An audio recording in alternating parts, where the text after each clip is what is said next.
Good morning, everyone. I'm starting the day out. Today is December the 28th. I'm starting today's date out talking to people about getting their affairs in order because it's so important that we do these things and not wait to the last minute. As the year starts to end, I ask that you begin your year by arranging your affairs. And I don't necessarily mean your finances, I also mean your final disposition as well. So, I want you to take a moment and listen to what I have to talk about, and hopefully, I won't bore you with this topic, although it's a topic that is so necessary for many of us to talk about.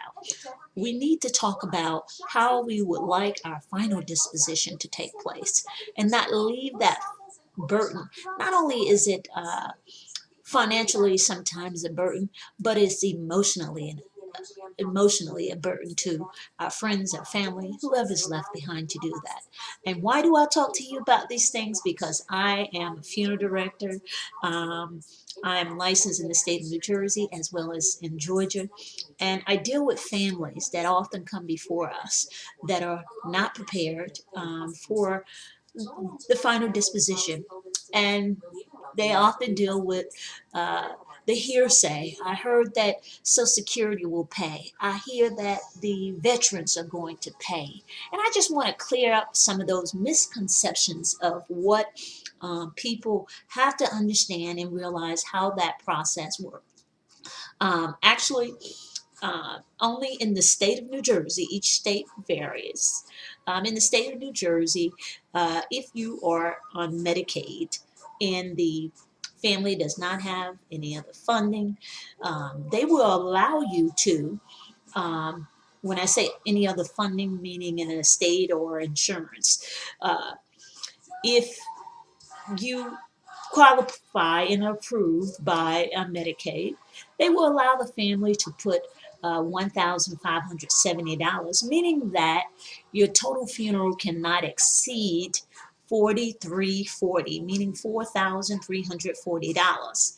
And that's because that's their guidelines in terms of allowing families to pay additional funds. If you can do more, hey, why would you take away from the privilege, underprivileged, so that they can have a funeral service? Let those funds remain in that resource for them. Because it's not a mandatory thing that you get those things, but it is a option that is there if you qualify. So let's keep that a little clear for some of the people. And I know that many people often feel that because they get welfare that you're automatically going to get some kind of barrier through the state or the federal government. Those type things are not always true. If you are married and you have been married with your husband and live in the same household, or you have children under the age of 18, you can apply for Social Security. Social Security also allows the family, the wife or the child under the age of 18, or any dependent uh, that is listed for that person, to apply for the one-time lump sum 255, and that is something that is like statewide, not just the state of New Jersey, but that's federal. So you can apply for that. I just want to deal with another misconception, which is dealing with veteran burials, VA. If a person dies in a VA facility, the family can apply for travel removal and etc. They will also be entitled to 150 towards the plot if they do not go to a veteran cemetery. Um, and there's $300 towards the funeral expenses, etc. Usually his total of close to 700 and something dollars. And that could be more if the family had insurance. So let's just keep all those things in mind and not get them mixed up. And I hope that I didn't rush over that in a way that it confused someone. But then again, if you have any questions, listen, we are an information hub as well. You can reach us at 973 675 8401, and our staff will do our best to assist you by providing you the necessary information so that you can make the best decisions for your loved one, okay?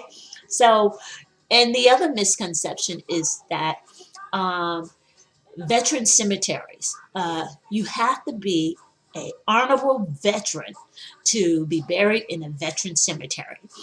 Being an honorable vet, and that means you probably have a DD 214. You definitely have a DD 214, and they're going to ask you for that information and a verification of your last residence and so forth to make sure you qualify for that. And of course, they have your service number, which is most of the time your social security number of the deceased or the veteran who's in there. So keep that in mind. You can, in some cemeteries, you just have to find out what their requirements and what their what's necessary for the cremains to be buried at a veteran cemetery. Okay, things of that nature is important to try and get a better understanding before something happens. Then assume that when you're at the arrangement table that, well, I'm waiting for the VA. The VA is going to bury him. Yes, they will allow you to come to a veteran cemetery, and as long as you are honorable veteran, and they will pay for the removal and transport to the veteran cemetery. The viewings, the services, the clothing, the etc. is usually additional stuff that the family is required to pay. And you also can choose to go to a different cemetery, whether it's a family-owned cemetery, and have a veteran headstone installed there for your loved one. And that process usually works like this in the state of New Jersey. Now, keep in mind that most of my information, I'm going to refer back to the state of New Jersey. Our cemeteries, majority of them, have what they call is a foundation fee for headstones. And that is a fee that the cemetery charges additionally for this headstone to be placed on the gravesite of your loved one. And that's just what their requirements are.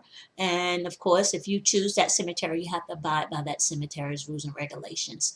Or certainly you can always check and see if you have a local veteran cemetery nearby who will take care of all of those things for you, putting grave liners, putting the headstones, etc., as necessary for you, with all the particulars as you may need them. Okay. How does VA benefits work?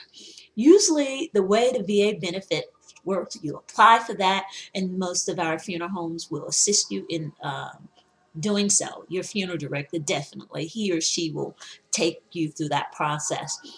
In many cases, the Veterans Administration will pay the person who has paid the expenses for that funeral.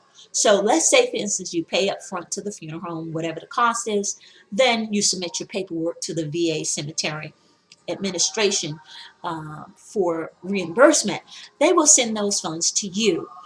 Certainly they will reach out to the funeral homes just to confirm that those payments were paid by the person who's submitting the claim, as well confirm if the funeral home are due these funds. So it can kind of work two ways. So that's really what your funeral home policy is and how you arrange things with them. So just keep that in mind. I hope that the information that I'm sharing here with you about funerals and facts regarding funeral services has made it a little more informative and helpful to you. And I did not bore you with some of the factual information that is so necessary. Listen, I'm Betty Hill, a licensed funeral director here at GardenHill Funeral Services, located 579 Grove Street in Irvington, New Jersey. Please give us a call if you need any further assistance. Again, our number is 973-675-8401, and our staff will assist you by providing you the necessary information so that you can make the best decisions for your loved one.